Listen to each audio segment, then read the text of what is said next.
Good morning, students. In the continued series of surface chemistry, in this chapter we are discuss about the adsorption, absorption, types of adsorption. All of you understand, and also we discuss about the why adsorption is exothermic process, and also we discuss about the colloidal solutions. And before the colloidal solution, we discuss about the Freundlich adsorption isotherm, which are already discussed.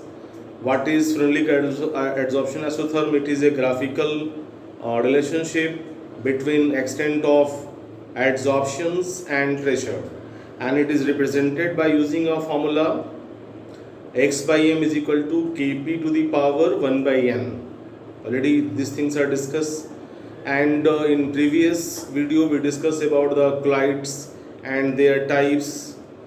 What are the lyophilic colloids, lyophobic colloids, and then we discuss about the multimolecular colloids, macromolecular colloid, associated colloids, and CMC, critical micellization concentration, the optimum concentration at which micelles formation takes place, Kraft temperature, the optimum temperature at which micelles formation takes place. What is micelles? Micelles are the colloidal solutions of soap molecules, micelles, and micelles play important role in the cleansing action of soap. When we use soap to remove the dirty oily dirts from the surface of cloths, we first of all we dip cloths containing oily dirt in the soap solution, and soap solution consists two part: hydrophobic hydrocarbon part and hydrophilic ionic part. So when we dip cloths containing oily dirts in the soap solution, then oily dirts, then around the oily dirts, hydrocarbon part sticks in the form of cluster, and that is known as the micelles.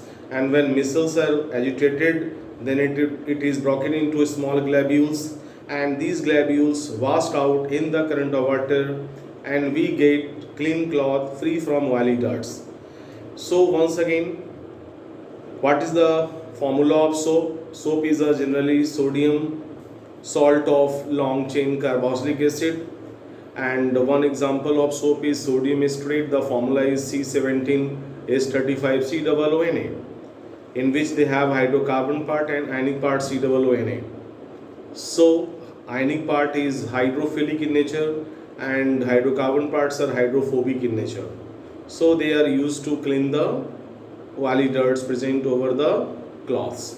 So sometime in the examinations, cleansing mechanism of soap asked in the board examinations for 2 marks. So you can write in this way, which are discussed. And now in this video we mainly discuss about the methods of preparations of colloidal solution. What are the methods by which we can prepare a colloidal solution? So we discuss about the first method, which is the disintegration method or Bredig arc method. By using this method, we can prepare the colloidal solution of metals such as gold sol, silver sol, etc. And this process involves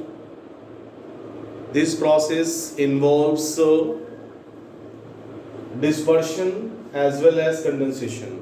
That means in this process, first of all, metal are dispersed, and then it condense into a particle size of colloidal ring. So in this method, we prepared mainly the colloidal solutions of metals such as silver and gold. So please let us try to understand what are the procedure of the electrical disintegration process or Bredig arc method for the productions of metallic salt. In this process, we take a container in which ice are packed, and in between these one another container filled with dispersion medium and two metallic electrodes. Suppose that you are want to prepare the gold sol, then you take two gold rod, which one terminal is connected with positive, another rod is connected with negative terminals of the electrical discharge. And when these two are struck, then due to the plus and minus, intense heat is produced. As a result, the metal vaporizes, and because of the ice bath, vaporized metal condenses into the colloidal sol. So this method is known as electrical disintegration method of the preparation of colloidal solution, or Brady arc method. In this method, electrical arc is struck between electrodes of metal immersed in dispersion medium. Then intense heat are produced, and which vaporizes the metal, and which once again condenses into a particle size of colloidal range. Then intense heat is produced, vaporizes the metal, when then condenses to form particle of colloidal size. So this method is known as Brady arc method. So I am hoping that all of you understand. This is the first method of the preparation of colloidal solution, and the name is electrical disintegration method or Brady arc method. Now we discuss about the second method, which is chemical methods. Now student, this is the second method of the preparation of colloidal solution. By using the various kind of chemical reactions, we can prepare a number of colloidal solutions.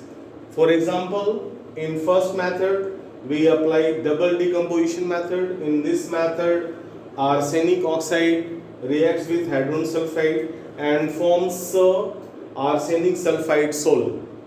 In second method, all of you seen that SO2 plus H2S, there is oxidation reaction takes place, which forms sulfur sol.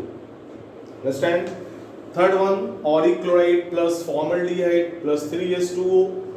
In this process, reduction reaction will take place and gives gold sol. This is the gold sol.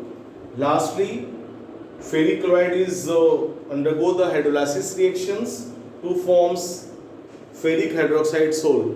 So these are the main four chemical reactions by using the four different kind of solution, different kind of colloidal solution.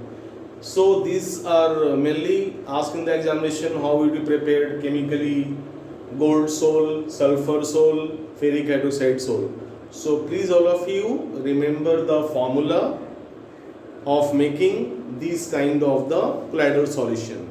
So it is very important. This is the second method, which is the chemical method of the preparation of colloidal solution. By using this method, we can prepare colloid of arsenic sulfide, colloid of sulfur, colloid of gold, colloid of ferric hydroxide.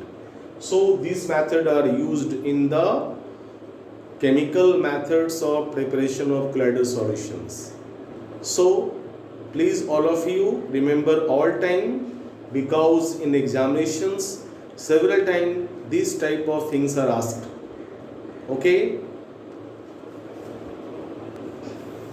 Now student, it is third process of the preparation of colloidal solution. In this process, freshly prepared precipitate are converted into colloidal solution by adding a suitable electrolyte. This method is known as peptization. It is very important. Once again, peptization is a process of converting freshly prepared precipitate into a colloidal solution by adding little amount of electrolytes is known as peptization, and the electrolyte is considered as peptizing agent. For example, suppose that you have freshly prepared ferric hydroxide. Then in this precipitate you added ferric chloride as an acolyte. What happens? It acquire Fe plus 3 ions of it and forms ferric hydroxide sol. What during the process of peptidization, precipitate accept any one of the cations or anions from the electrolytes over its surface. Suppose that here it acquire plus 3 at the surface, then in the center already ferric ions are present, so in between the ferric and ferric repulsion will take place, and due to repulsion precipitate start disintegrate or break and achieve particle size of colloidal range. So this process is known as peptidization. So my dear students, several times asked in the examination, define the term peptidization. You write in single line. The process involves in the conversion of precipitate into colloidal solution by adding electrolyte is known as peptidization. So simple. What happens during the peptidization? Actually, suppose that you have the ferric hydroxide solution and electrolyte is considered as peptidizing agent. So in this ferric ion is present and hydroxide is already present in them, and during the peptidization, suppose ferric ions are accumulated over its surface. Suppose that ferric ions are present, and due to the presence of the like charges, a repulsion will take place, and due to repulsion ferric hydroxide start to disintegrate and decompose into particle size of colloidal ring. So during the peptidization this will happen, and once again this layer is known as fixed layer. This is the fixed layer, and this is the diffuse layer. Diffuse layer, there is a potential, there is minus charge, there is a plus charge, so in between these potentials are developed, so it is known as zeta potential. Zeta potential or electrokinetic potential. What is zeta potential? The potential difference between fixed layer of precipitate and diffuse layer of adsorbed ions of the electrolyte is known as zeta potential. So you define the term zeta potentials in such a manner that the potential difference between fixed layer and diffuse layer. There is a fixed layer and this is a diffuse layer. There is a difference of electrons, so in between these two layers potentials are developed. That potentials are known as zeta potentials or electrokinetic potential. In several times in board examinations it was asked in the examinations, what is zeta potential? So zeta potential is the potential difference between fixed layer and the diffuse layer is known as zeta potential. So these are the some important things, and then further we discuss about the methods of purification of colloids in next lecture video. So I think that all of you understand